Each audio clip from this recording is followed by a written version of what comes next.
mga aspiring homeowners, this is Andy Di Maculangan and welcome sa Live and Large Properties Philippines. So, andito tayo ngayon sa Lipa City, Batangas and meron ako sa inyong i-offer na kung saan ready for occupancy na house and lot.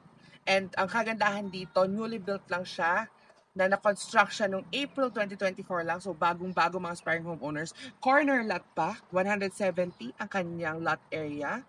Then, ang floor area niya ay nasa 200. Okay? Complete turnover na ito mga aspiring homeowners. So, ang maganda dito, kung ano yung makikita nyo sa video, yun na yung actual na turnover sa inyo. And ang kagandahan pa is napakaganda ng kanyang facade, ng itsura, high ceiling, and yung mga deliverables niya is napaka-quality. So, samahan nyo ako na explore itong house na ito. So, mga aspiring homeowners, as you can see sa facade, meron tayong malaking window. Yan. Mayroong concept siya ng high ceiling. And also, kita nyo po ang ating gate and fence. Aluminum siya. Mataas po ang ating height ng ating gate and fence. Okay? Ito po yung man's gate natin. And also, we have a carport here. So, yung carport natin, mga aspiring homeowners, kasya ang dalawang SUV or sedan. Yan po. Yan. If ever na gusto nyo siyang i-extend ng konti yung ating gate, pwede naman po iyon. Yan. Then also, ang ating accent po is meron siyang parang rough finish. Yan. Meron tayong mga, what do you call this? Mga stones. Yan. Then yung spandrel natin sa ating roofings. Kita niyo po, metal na. So, pasukin natin itong house na ito. So, aspiring homeowners, may doorbell na po tayo. And it's working. Then ito po, appreciate natin ang ating man's gate. Diba? Kitang-kita nyo, aluminum po siya. Like I said, sobrang bago lang nitong unit na ito. Kaya kung kayo ang kukuha agad, brand new, good as new. So, pasatin po natin. So, as you can see, we have stairs going to the entrance. Yan. Then, ito po yung carport natin. So, what's good din po is, ang ating carport is covered na. So, hindi tayo mauulanan at maaarawan yung ating mga cars. Then, kita nyo naman po, may design din tayo. And also, we have access. Sa later, sa patagtag po namin sa inyo ito.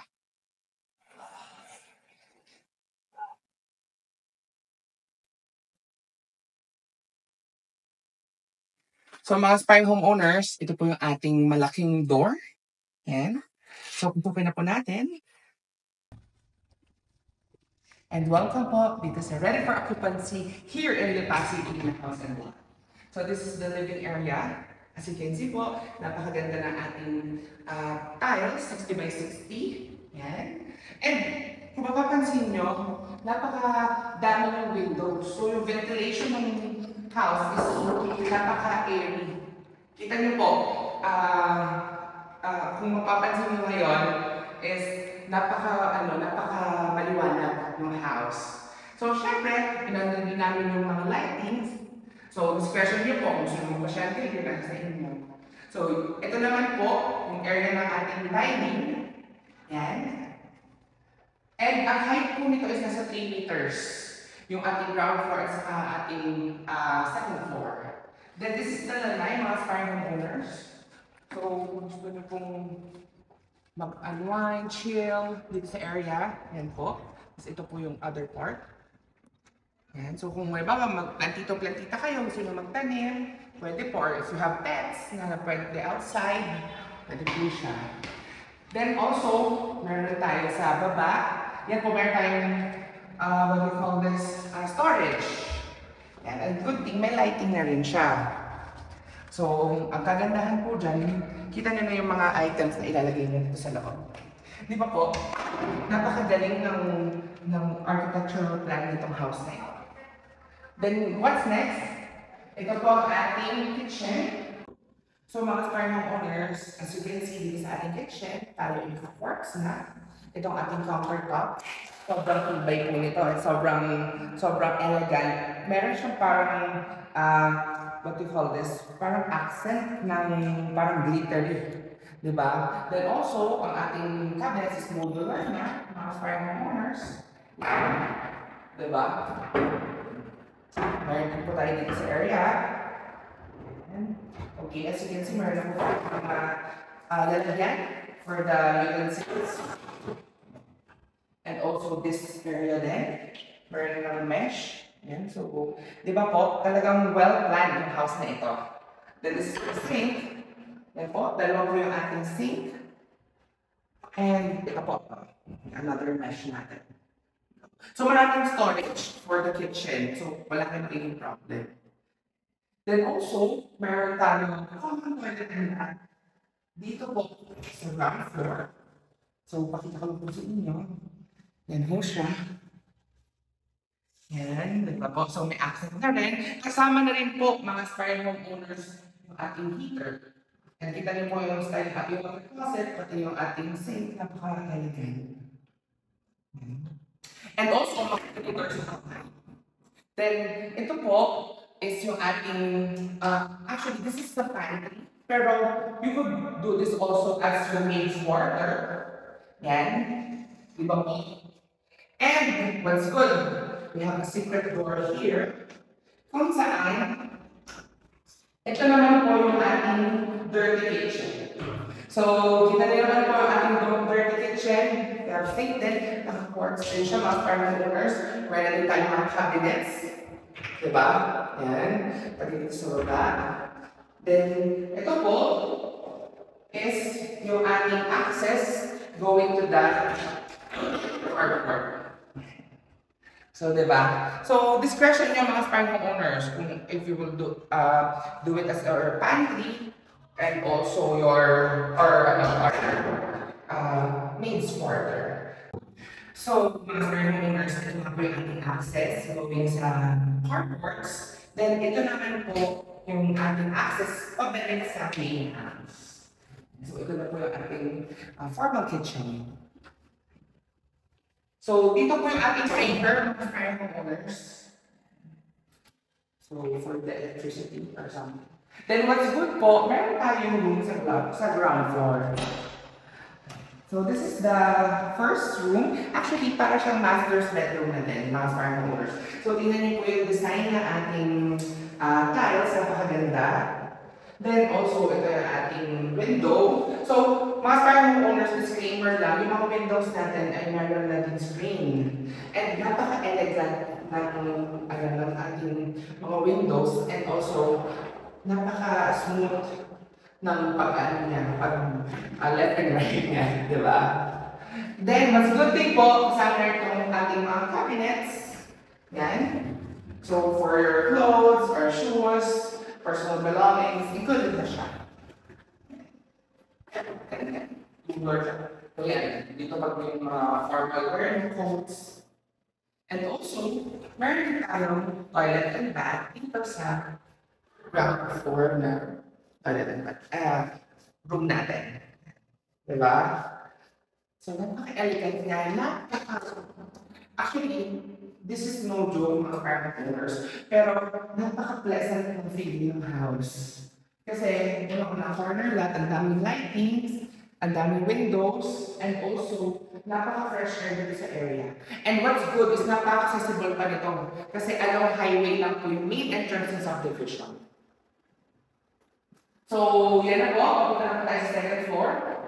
So, bago po tayo, pumunta sa second floor, make sure to subscribe sa aking channel and Andy Maculanan.